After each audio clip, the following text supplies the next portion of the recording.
State Highway Patrol, Corporal Kurt speaking. There has been an accident on Trimble Road on the expressway. A car and truck are involved. You say 2 persons have been killed, and there are several others injured. Have you called an ambulance? Your name? Telephone number. 1640. Okay on the signal 30 en route.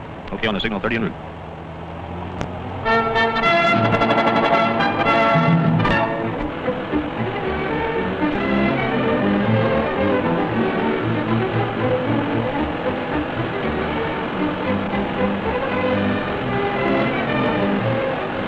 Signal 30, the code that has a morbid meaning to the men of the Ohio State Highway Patrol. Signal 30 is the phrase that means another violent death on the highway, another life snatched by carelessness, another bloody statistic in the mounting toll of traffic's cost. Put yourself and your family in these untouched, unstaged scenes. You or a loved one of yours can easily be a Signal 30. We are at the scene of a double Signal 30. 2 lives have been lost, wasted because of the senseless violation of a simple, easy-to-obey traffic regulation. A truck loaded with cattle is moving along an expressway. From a feeder road, a passenger car containing 7 people, 5 of them children, ignores a stop sign, moves onto the expressway into the path of the truck. This is the sickening result. The truck literally ran over the passenger car. 2 people are dead, the driver of the truck, and a child in the car. 2 others are critically injured. The driver of the passenger car violated a stop sign where visibility in both directions was excellent. His own neglect and stupidity cost the life of his daughter and the life of a man who just happened to be in that place at that time. And here's the same area in which the twin fatality occurred. Only a few are paying attention to the red octagon, which is the universal signal for stop. Even boys on their bikes pump blissfully across the highway with no thought as to the meaning of the stop sign. What prepares a state highway patrolman for his exacting job? First, a period of rigid training. There is work in the classroom that covers law, situation, and procedure. There is physical training to sharpen the already splendid condition of the candidate. But something more must be there even before training starts. A spirit of dedication to the job that must be done. The combination of dedication, physical condition, classroom proficiency, personality, and adaptability all add up into an effective, alert officer. These men will represent the state in its respect for law. After the exhaustive and sometimes exhausting training comes assignment, and then the lessons that only experience can teach. The state highway patrolman has many duties that can be called routine. Among them, the spot checking of cars. This patrolman and his fellow officer are checking vehicles for safety factors, lights, horns, stoplights, and windshield wipers. This spot checking often finds minor troubles that are not known to the driver, causing him to be more mindful of the basic safety factors built into his car. It is, at best, a routine check, but it has its purpose in promoting a better safety record. The sign that denotes the speed limit of this particular zone is conspicuous, and so is the disregard for the sign's warning. The truck is ignoring it, and the result of such futile carelessness teaches a grim and grisly lesson. 2 trucks are approaching each other. One is laboring up a hill. The other is moving at least 20 miles per hour faster than the legal posted limit. A minor fender bender has occurred at the bottom of the hill. When the truck driver sees the minor crash, he hits his brakes. The fully loaded semi-trailer jackknifes into the path of the slow-moving truck. This is the raging, furious result. 2 men are dead because one of them was too smart to obey a speed limit warning. While one of the drivers burned to death in his cab, the other was blown through the floor of the cab of his truck by the force of the explosion that followed the initial impact. His body could not be removed until the fires had been extinguished and the wrecked trucks separated. You've seen the blackened body of a dead man in a horrible death, far from family and friends and even farther beyond help. And you see the beginning of a final ride as one of the drivers is carried away, a mass of charred flesh. Had the speeding truck driver observed the 45-mile-per-hour speed limit, there would have been a plus safety factor. There would have been no death. How many ifs dominate your driving habits? Meet the passenger, painfully, though not seriously injured. Now, meet the driver, bumped about considerably, but surprisingly healthy. The driver of the car lost control of the vehicle. The car skidded 165 feet off the right side of the road, hit an embankment, went 27 more feet, rolled end over end for 108 feet, knocked down a fence, rammed into a post on which several mailboxes were mounted. The crossbar is seen piercing the car as it narrowly missed the driver and the passenger on the way to the left rear door. 1 man injured painfully, the other scared stiff, with only a hazy recollection of what happened. This is the result of driving carelessly, with only casual attention given to the important mechanics of driving.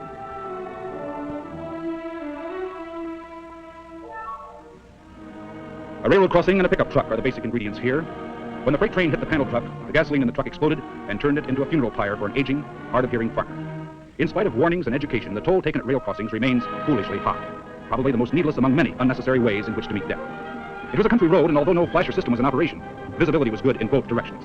The engineer of the train saw the truck approaching and sounded his whistle some 500 yards from the crossing. The elderly farmer who moved carelessly onto the tracks probably never saw, much less heard, impending death.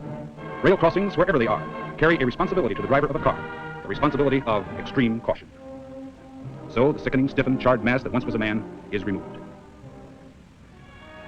Every accident has at its base a violation of a traffic rule. Reckless operation of an automobile opens up a multitude of driving sins. Here on a state route, whether by speed or other causes, the driver loses control of his car. The vehicle rolls over, throwing the driver out and hitting him under the wreckage. Death most certainly has resulted from all appearances.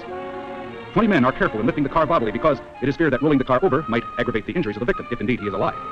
20 men hold the car up while others gently remove the body. But a guardian angel hovered close to the man. He was found to have only serious injuries, nothing fatal. He lived to tell about it. Did he boast of beating death? Well, perhaps, we don't know. Maybe he lived to tell others of the folly of driving recklessly. Maybe he was spared so that he could tell others that traffic laws are effective weapons against death and injuries only when they are obeyed.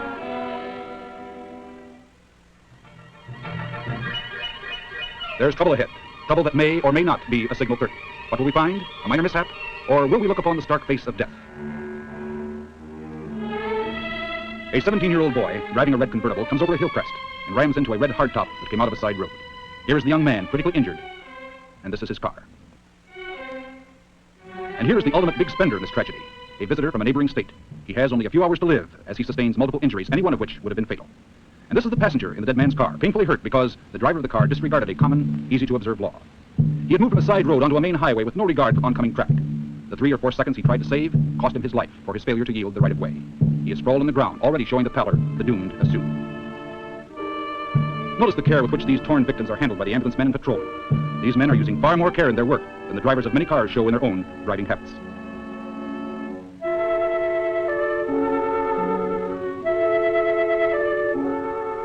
Under the green blanket is the driver of the convertible, while the driver of the hardtop lies only a few hours away from death. Another victim of the careless disregard of laws that were made not to restrict drivers, but to protect them. The man and his wife were in the area to attend her mother's funeral the next day. Thus, 14 hours before that sad ceremony, her husband met his death. The end of a trip to a funeral was simple in this case: another funeral.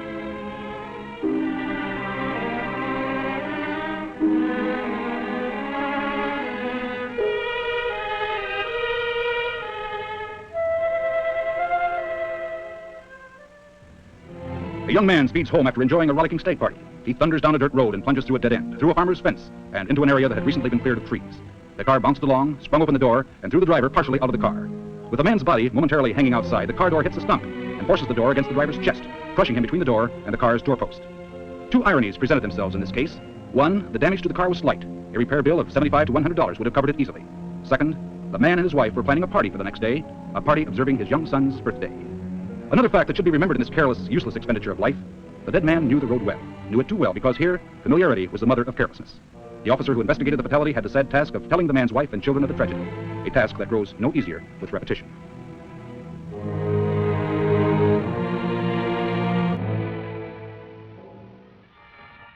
A high school football star speeds down a country road late at night. His love of speed cost him his life.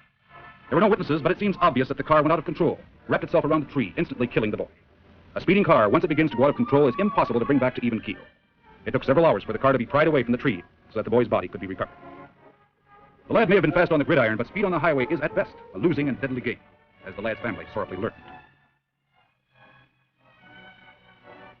Now comes the nauseating task of removing the shattered hulk of a life that had been lived so little. The finale to the tragedy comes as the lad is placed in the rubber sack, the last offering to the great god Speed. What would your reaction be if you were one of the men lifting this boy to the stretcher? What would it do to improve your own driving habits?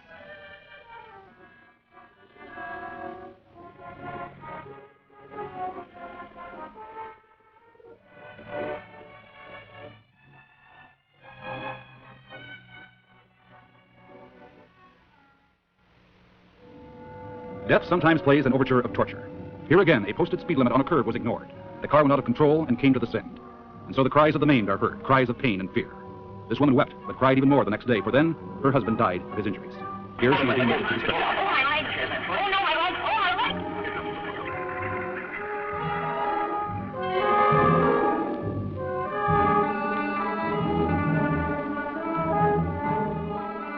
Now he's being lifted out of the car, laid on the stretcher, his life having but fleeting hours to run. He will be the victim of an unexpected curve, unexpected because of high speed. We're cruel, cold, and harsh, you say. You shouldn't be made to see and hear this. How could we give a better lesson on carelessness? See for yourself how sordid and sickening impending death can be. And see for yourself the weapon in this case, the steering column. Now and then when death throws the dice, a motorist is lucky, but the odds are fixed against you. The stake is your life. A hardtop convertible wheels down a country road. An oncoming car forces the hardtop to the side where it hits a steel bridge abutment.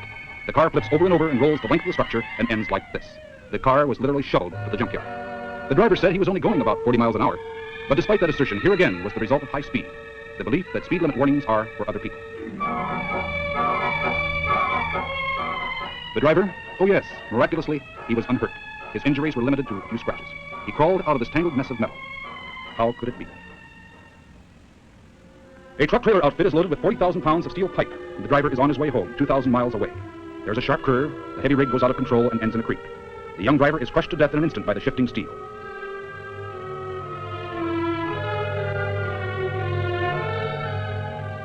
The accident happened at about 1:30 in the morning, and it was 5:30 before the body could be removed. Much of the steel had to be removed first before wrecking equipment could be brought into operation.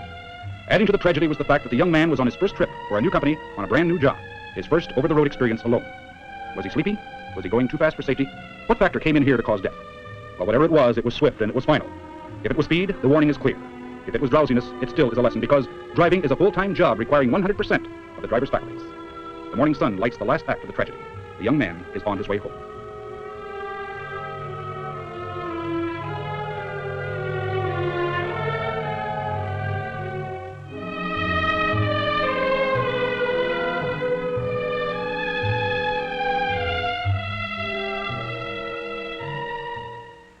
What's the score here?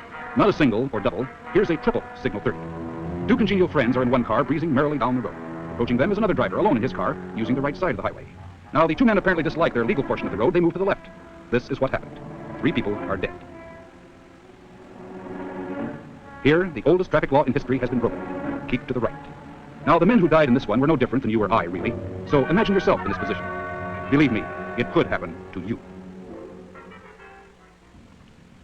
What is the price to be paid for failure to yield right of way or violating a stop sign? Well, if caught, it could result in a fine, and just maybe you can get away with it.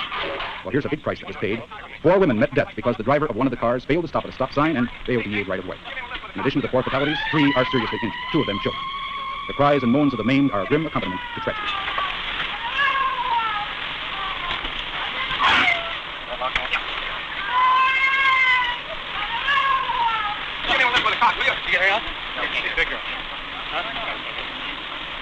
Look it up a little farther. You need help back here?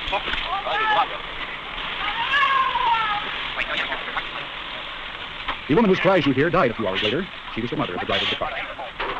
The car's driver was found to have had a long record as a traffic violator. Has the accident given her sleepless nights and regret? The fact remains that her callous defiance of law led to the death of 4 people. So this is the price that can be paid for violating a simple traffic law. Are you willing to pay it?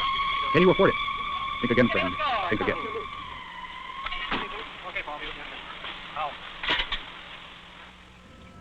Do you, as a driver, wish to assume the responsibility of creating a hardship by destroying the life of the head of a family? Would your conscience ever rest? What is the impact on a family whose husband and father met death? Let's watch and listen. Ma'am, if you recall, last fall I had the unpleasant task of informing you that your husband had been killed in an automobile accident. That is one of the many unpleasant tasks that we police officers have. Today I would like to get some sort of a message from you to pass on to the motoring public. As you know, there are many thousands killed in accidents each year. What type of work did your husband do? He was a lineman for the High Edison Company. He worked with high voltage. He had a very dangerous job. He was careful with his job. Was he a careful driver? Well, he was a fast driver. He was usually reasonably careful, but he did drive fast. More so when he was alone than he did when the children and I were with him. Did you ever have to correct his driving?